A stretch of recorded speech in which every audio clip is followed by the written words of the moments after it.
Though Cows and Riot have done some rear end awareness when it comes to heel work and moving side to side, this was actually the first time that we started practicing this when it comes to backing up.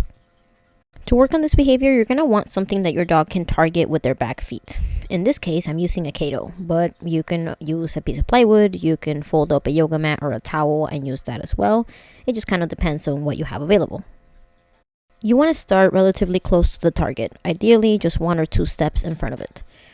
So all I'm doing is I'm putting some treats on my palm and covering with my thumb so my dog can kind of lick at them as I'm lowering them. As soon as my dog starts getting interested in the food, I put a little bit of forward pressure towards them, and as soon as they do something kind of awkward with their back foot that indicates them moving backwards, I mark, reward, and then release. As far as handling goes, when you're luring your dog into this position, you want to keep your laser, aka the middle of your chest, kind of pointed towards your target. If you start moving your leg side to side, and if you start moving that laser side to side, your dog's butt is actually going to end up moving side to side. Your lure should be positioned kind of chest high from your dog.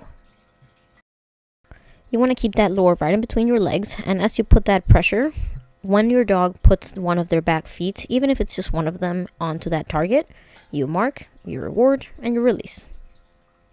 When you first start practicing this, you have to remember that your dog doesn't know what the fuck you're asking them to do.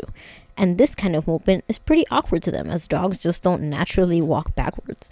So be patient, take your time, and go slow.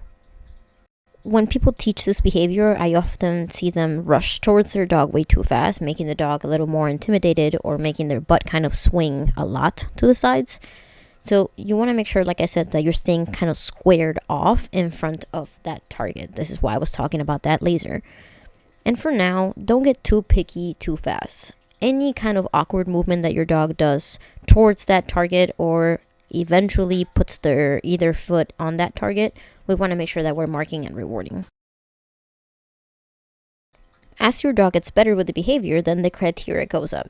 I'm not getting too picky with Cows. I am really just focusing on him staying aligned in front of me while we're doing this. And little by little, I start taking 1 or 2 steps further away from my target. But like I said, you don't want to do too much too fast. I usually take my time naming these cues. I definitely want Cows to at least understand what it is that this game is about before I start calling it anything. So in the meantime, I'm really just focusing on my hand cues. Especially with a dog like Cows, who is very insecure and very sensitive, doing this behavior with him took me a while until he was able to trust me in staying in contact with my lure as I put some of that forward pressure towards him. This could also be a little scary for smaller dogs, and bigger dogs can get pretty clumsy when they practice this behavior. But all in all, any and all dogs, no matter how young or old, should be actively practicing on this to help with their mobility. Happy training!